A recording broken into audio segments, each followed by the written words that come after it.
also in the neck and shoulders.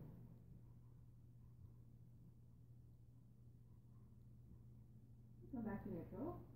And just kind of like feel clear thing. So after that, bring your hands back to your knees and just drop the left ear towards the left shoulder. Roll the head forward. Take the right ear towards the right shoulder. And come back to neutral. It does not feel super crazy good. I always like that one. So now, we're going to come to child's pose. You can use your blocks right in front of you. I'm going to give you two options for this child's pose. So, first option is to not have blocks at all. Okay. And you're just going to come to a regular put the body down.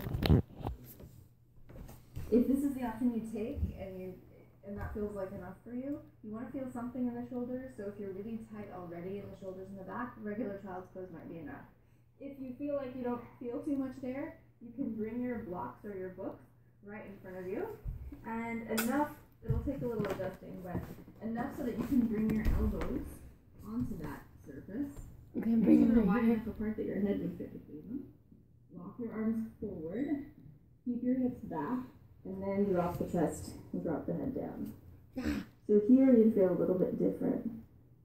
A little bit more intensity probably.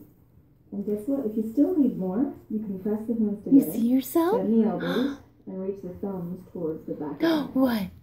What do you have to say? What? Hi. Hi. Wherever you are, we're going to hold here for a few moments. I'm gonna plank over you.